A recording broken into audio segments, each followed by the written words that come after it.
Fala pessoal, tudo bem? Eu sou Dorival e nós estamos em mais uma playlist sobre alimentos e alimentação dos animais domésticos. A nossa abordagem aqui é a aprendizagem baseada em problemas. E o problema proposto fala sobre métodos de análise de alimentos. Vamos ao problema? Você recebeu para análise bromatológica uma amostra de silagem de planta inteira de milho. A amostra ela veio congelada corretamente. Após descongelar em geladeira, aproximadamente 4 graus Celsius, a amostra foi encaminhada para a estufa de circulação de ar forçada. Você ajustou a temperatura da estufa a 55 graus Celsius, mas ao chegar no laboratório no outro dia, a estufa estava a 65 graus Celsius. Qual é o impacto dessa variação de temperatura na composição química da silagem? Então vamos lá, pessoal. Trata-se de uma amostra, de uma análise de uma amostra de silagem de planta inteira. Essa amostra ela veio corretamente ao laboratório, congelada corretamente, foi descongelada corretamente em geladeira, em um ambiente refrigerado para evitar perda excessiva de água erroneamente em diferentes camadas. E posteriormente essa amostra ela foi encaminhada para uma estufa de circulação de ar forçada. A temperatura foi ajustada a 55 graus Celsius, para essa amostra passar 72 horas nessa temperatura. Entretanto, no outro dia, você observou que a estufa estava a 68 graus Celsius. E o que se pergunta é qual o impacto dessa variação na temperatura. Então, vamos lá. Por se tratar de uma amostra de silagem, que é um material que tem por volta, teores de matéria seca por volta de 30% a 35%, né, silagem de planta inteira de milho, esse material ele deve sofrer uma pré-secagem. Né? Então, você deve submeter a amostra úmida a uma pré-secagem em uma estufa de circulação de ar forçada, com essa modificação dessa atmosfera, para que a maior parte da água extracelular e grande parte da água intracelular seja perdida, para facilitar então o processo de secagem. A pergunta que tem a ver aqui é justamente por que nós fazemos isso. Tá? Então, a pré-secagem ela é essencial para amostras úmidas para evitar que haja aumento substancial da temperatura de um determinado alimento quando nós ainda temos uma grande quantidade de umidade. Então, seria contraproducente submeter essa silagem a um aumento a 105 graus Celsius em uma estufa de esterilização. Então, o procedimento manda fazer a pré-secagem. E nesse caso específico, a pré-secagem é a 55 graus Celsius por 72 horas.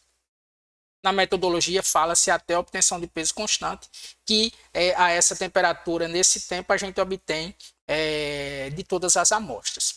No caso específico, houve um erro de programação e um aumento da temperatura da estufa a 68 graus Celsius. E o que se pergunta é o que isso pode ocasionar no análito, na amostra. Bem, pessoal, talvez em outras amostras nós teríamos impactos menores, tá? Mas no caso da silagem, nós temos um impacto extra pelo seguinte motivo.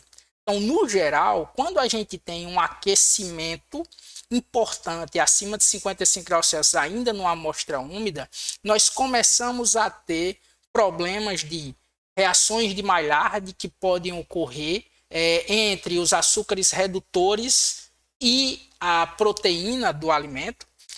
Podem ocorrer reações de caramelização dos açúcares, principalmente quando a gente tem uma grande quantidade de açúcares solúveis, tá? E também podem acontecer outros problemas como volatilização de compostos que têm uma certa volatilidade. No caso da silagem, tudo isso vai ocorrer. A silagem, você pode ter com esse excesso de aquecimento aumento das reações de Maillard, podem ocorrer aqui, então associação entre aminoácidos livres e açúcares redutores. Nós podemos ter aumento das reações de caramelização, que é a conjugação de açúcares simples. Nós podemos ter aí a evaporação de compostos importantes do ponto de vista energético, como é o caso dos ácidos orgânicos da silagem e do nitrogênio não proteico que está na forma de amônia nessa silagem. Então, uma grande parte, cerca de 45% do nitrogênio total presente na amostra de silagem, pode ser composto por nitrogênio não proteico. Esse nitrogênio não proteico, esse nitrogênio amoniacal, é justamente resultante do processo de fermentação que esse volumoso sofreu dentro do silo, assim como também os ácidos orgânicos. Então, isso gerará que tipo de problema para o seu análito, né? Que tipo de problema para a sua análise? Bem, com a perda de parte desse nitrogênio sendo volatilizado, com a perda de parte desses ácidos orgânicos sendo também volatilizados e o aumento da conjugação de reações de Maillard e de caramelização, nós podemos ter subestimativa do teor de proteína bruta da amostra, nós podemos ter subestimativa do teor de carboidratos não fibrosos da amostra, já que a gente vai ter perda aí dos ácidos graxos que vão entrar, dos ácidos orgânicos que vão entrar nessa fração analítica, e nós podemos ter um aumento da fibra, mas dessa vez fibra artificial, pelo aumento da caramelização e também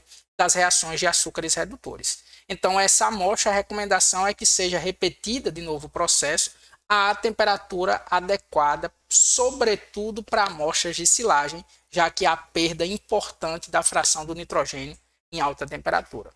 Tudo bem, pessoal? Eu espero que vocês tenham gostado. Caso vocês tenham algum comentário para fazer, por favor, façam aqui embaixo. Vai ser uma satisfação responder.